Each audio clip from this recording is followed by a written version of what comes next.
نحمده ونصلي على رسوله الكريم اما بعد فاعوذ بالله من الشيطان الرجيم بسم الله الرحمن الرحيم ان الله يأمر بالعدل والإحسان وإيتاء ذي القربى وينهى عن الفحشاء والمنكر والبغي يعظكم لعلكم تذكرون۔ صدق اللہ العظیم۔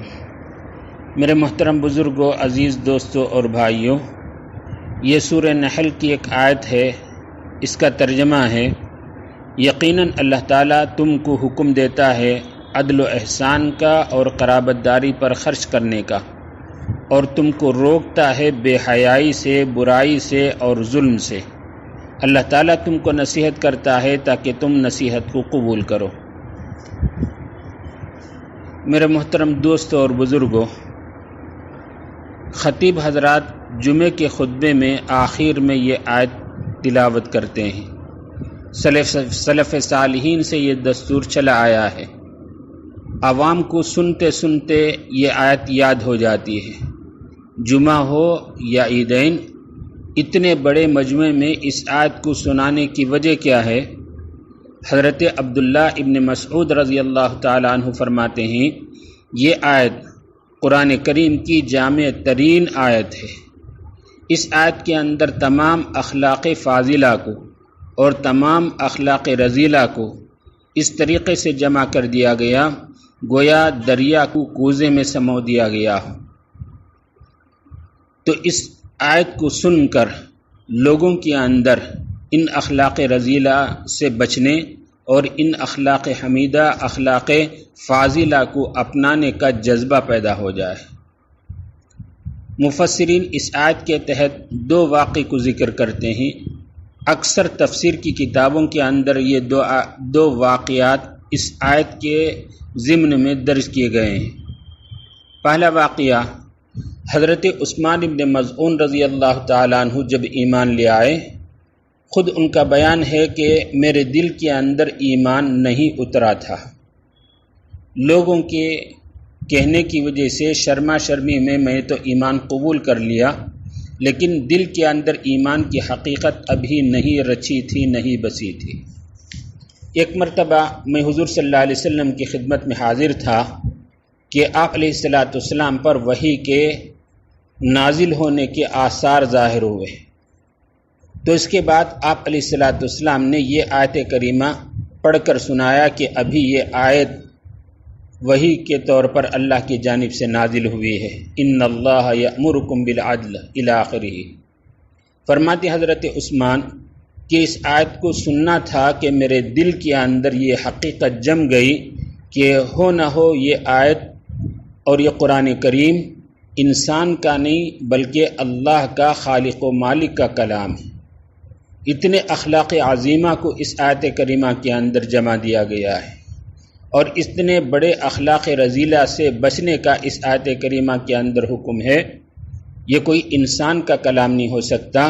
اس آیت کو سننے کے بعد میرے دل کے اندر ایمان کی حقیقت جم گئی۔ تو اس آیت کے اندر یہ وہ تاثیر ہے۔ ایک دوسرا واقعہ، عرب کے قبیلوں میں سے ایک قبیلے کے سردار حضرت اقسم بن سیفی گزرے ہیں۔ جب حضور صلی اللہ علیہ وسلم کی بعثت، آپ کی رسالت اور آپ کے تعلیمات کا دور دور تک چرچا ہوا، تو یہ اقسم بن سیفی جو قبیلے کے سردار تھے، دو شخصوں کو مکے کے اندر تحقیق کے لیے بھیجا کہ جو نبوت کا دعویٰ کرتے ہیں وہ کون ہیں اور ان کی کیا تعلیمات ہیں۔ تو یہ دو شخص حضور صلی اللہ علیہ وسلم کی خدمت میں آئے اور آ کر پوچھا، من انت وما انت، آپ کون ہیں؟ تو آپ نے فرمایا، میں محمد ابن عبداللہ ابن عبد المطلب ہوں۔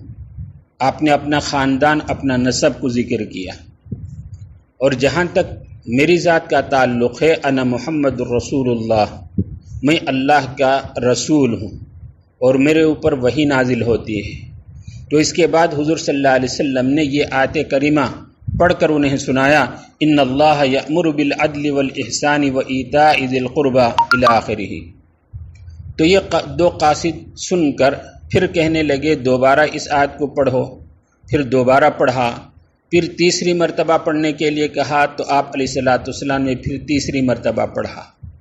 تو اس سے یہ دو قاصد ان آیت کی پوری طریقے سے یاد کر لیے، محفوظ کر لیے، اور اپنے قبیلے کے ہاں اپنے سردار اقسم بن سیفی کو جا کر یہ آیت کریمہ سنائی۔ تو پہلے تو آپ علیہ الصلوۃ والسلام کا قبیلہ، آپ کا خاندان مکے کے خاندانوں میں سے بہت شرفا اور بہت اعلیٰ درجے کا خاندان سمجھا جاتا ہے، اور آپ علیہ الصلوۃ والسلام کی اس تعلیم کو جب سنا تو خود اقسم بن سیفی کہتے ہیں کہ یہ کسی انسان کا کلام نہیں ہو سکتا، اتنے بڑے اخلاق کی یہ دو دعوت دے رہے ہیں اور اتنے اخلاق رذیلہ سے بچنے کی جو تعلیم دے رہے ہیں، یہ کوئی انسان کی بات نہیں بلکہ خالق و مالک کی ہی بات ہوگی۔ یہ کہہ کر انہوں نے اپنے قبیلے کے لوگوں سے کہا، چلو اس نبی پر ایمان لانے میں تم سبقت کرو، کہیں ایسا نہ ہو کہ تم نبی پر ایمان لانے میں پیچھے رہ جاؤ۔ تو گویا یہ ایک ہی آیت ان لوگوں کے ایمان لانے کا ذریعہ اور سبب بنی ہے۔ یہی وجہ ہے اس آیت کے اندر تاثیر اتنی ہے، پڑھنے میں سننے میں اتنا لطف اور اتنی لذت ہے کہ اس کا اثر لوگوں کے اندر، سننے والوں کے اندر کیے بغیر نہیں رہتا۔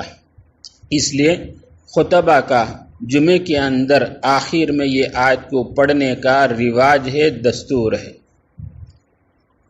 اس آیت کریمہ کا خلاصہ یہ کہ اللہ تبارک و تعالیٰ نے اس میں طے کرنے کا حکم دیا ہے، 3 اخلاق فاضلہ کا ذکر ہے اور 3 برائیوں سے بچنے کی تاکید ہے بالعدل۔ پہلا، آپ اللہ تبارک و تعالیٰ نے فرمایا اللہ تعالیٰ تمہیں عدل کا حکم دیتا ہے۔ عدل کا کیا معنی ہے؟ اس کا لفظی ترجمہ تو برابری کو کہا جاتا ہے، لیکن عدل کا ایک مفہوم وسیع ہے، نسبت کے اعتبار سے اس کے معنی میں فرق ہے۔ ایک عدل کی نسبت انسان اور اللہ کے درمیان ہے، انسان اللہ کے ساتھ عدل کا معاملہ کرے۔ اس کا مطلب مفسرین نے یہ لکھا کہ شرک سے تائب ہو، اللہ کے علاوہ کسی اور کو شریک اللہ کی عبادت میں نہ کرے، تو یہ عدل ہے۔ اگر اللہ کے ساتھ کسی اور کو شریک کرے گا تو یہ عدل کے خلاف ظلم ہوگا۔ اسی کو قرآن کریم میں فرمایا ان الشرک لظلم عظیم، شرک یقیناً ایک بہت بڑا ظلم ہے۔ تو پہلا معنی شرک سے اپنے آپ کو بچانا ہے۔ دوسرا، انسان اپنے رسول کے ساتھ عدل کا معاملہ کرے۔ رسول کے ساتھ نسبت کرتے ہوئے عدل کا مفہوم یہ نکلا کہ اللہ کے رسول سے محبت کرے اور اللہ کے رسول کی اطاعت اور فرما برداری بجا لائے۔ یہ اللہ کے رسول کے ساتھ عدل کا مفہوم ہے۔ جب تک انسان اللہ کے رسول کے ساتھ محبت کا معاملہ نہیں کرے گا، اس کا ایمان کامل نہیں ہوگا۔ حدیث پاک میں فرمایا لا یؤمن احدکم حتی اکون احب الیہ من والدہ وولدہ والناس اجمعین، آدمی اس وقت تک کامل مومن نہیں ہو سکتا جب تک کہ آپ علیہ الصلوۃ والسلام فرماتے ہیں میں اس کے نزدیک زیادہ محبوب نہ بن جاؤں ان کے والد، ان کے اولاد کے مقابلے میں۔ تو اللہ کے رسول کے ساتھ عدل میں 2 چیزیں ہیں، ایک محبت ہو اور دوسرے اطاعت، اللہ کے رسول کی فرما برداری، حضور صلی اللہ علیہ وسلم کی سنتوں کا اتباع ہو۔ تیسری چیز، انسان اپنے ذات کے ساتھ بھی عدل کا معاملہ کرے۔ آدمی اپنے ذات کے ساتھ عدل کا معاملہ کرے، اس کا مطلب یہ ہے کہ اللہ نے جس مقصد کے لیے انسان کو پیدا کیا، یعنی اللہ کی عبادت، اللہ کی اطاعت، اللہ کی فرما برداری، اسے بجا لائے۔ وما خلقت الجن والانس الا لیعبدون، انسان اور جنات کے پیدا کرنے کا مقصد ہی یہی ہے کہ وہ اللہ کی عبادت، اللہ کی بندگی اختیار کرے، اللہ کے حکم کے خلاف ورزی نہ کرے کہ یہ ظلم ہے۔ یہ ہے تیسرا مفہوم۔ اپنے ذات کے ساتھ عدل اس وقت ہوگا جب کہ اللہ کے احکام کی پیروی کرے، گناہوں سے، معصیت سے، اللہ کی نافرمانی سے اجتناب کرے، یہ اپنے ذات کے ساتھ عدل کا مطلب ہوا۔ چوتھا، انسان اپنے نفس اور دیگر تمام مخلوقات کے درمیان بھی عدل کا معاملہ کرے۔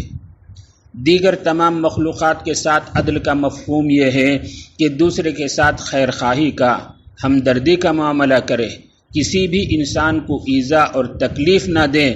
یہ دیگر مخلوقات کے ساتھ عدل کا مفہوم ہوا۔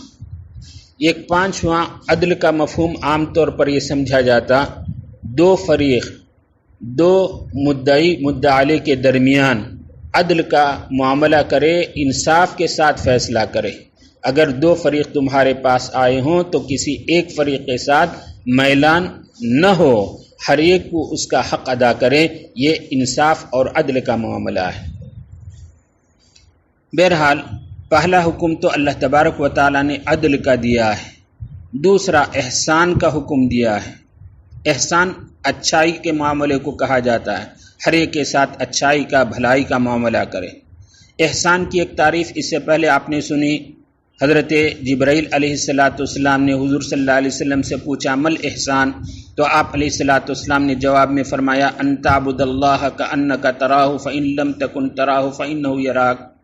استحضار کی کیفیت ہو کہ اللہ مجھے دیکھ رہا ہے، یا کم از کم اتنا ہو مراقبے کی کیفیت کہ میں اللہ کو دیکھ رہا ہوں، اللہ مجھے دیکھ رہا ہے یا میں اللہ کو دیکھ رہا ہوں۔ اس کیفیت استحضار کے ساتھ نماز پڑھے گا تو وہ احسان کی صفت کو اپنانے والا ہوگا۔ ایک دوسرا معنی احسان کا حسن خلق، ہر ایک کے ساتھ اچھا سلوک کرنا، عمدہ معاملہ کرنا، اس کا اس آیت کریمہ کے اندر حکم دیا ہے۔ اور تیسرا حکم وَإِيتَاءِ ذِي الْقُرْبَى، رشتہ داروں کے ساتھ تعاون کا معاملہ ہو، چاہے مالی تعاون ہو، چاہے جسمانی تعاون ہو، ان کی خبرگیری ہو، بیمار ہوں تو ان کی عیادت کریں، وراثت میں اگر ان کا حق ہے تو ان کا حق ادا کریں۔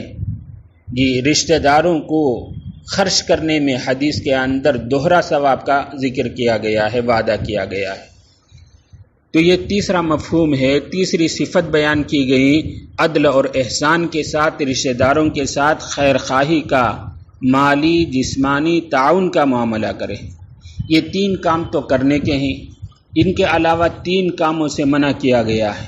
وَيَنْهَا عَنِ الْفَحْشَاءِ وَالْمُنْكَرِ وَالْبَغْيِ، فحشا کہا جاتا ہے، فحش کہا جاتا ہے ہر وہ غلط کام کو، بے حیائی اور برائی کے کام کو جو عام طور پر لوگ اس کو برا سمجھتے ہوں، جیسے چوری کرنا، قتل کرنا، زنا کرنا۔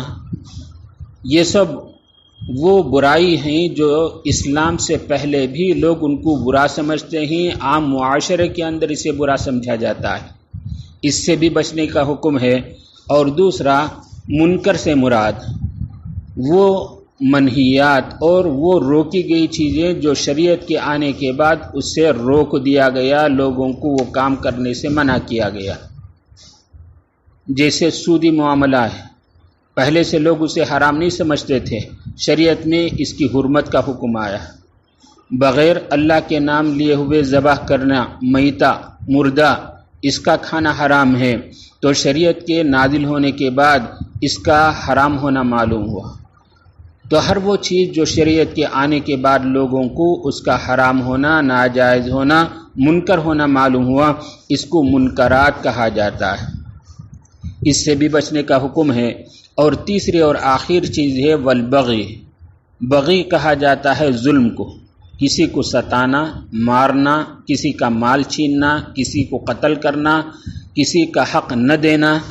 بلکہ انسان تو انسان، کسی بھی جانور کو ستانے سے اللہ تعالیٰ نے، شریعت نے منع فرمایا ہے۔ مسلمان کو ستانا بھی حرام ہے، ایذا اور تکلیف دینا، اور غیروں کو ظلم کرنا، ان کو ایذا اور تکلیف دینا، ان کا مال چھیننا، یہ بھی حرام ہے۔ بغی کے اندر یہ تمام چیزیں داخل ہیں۔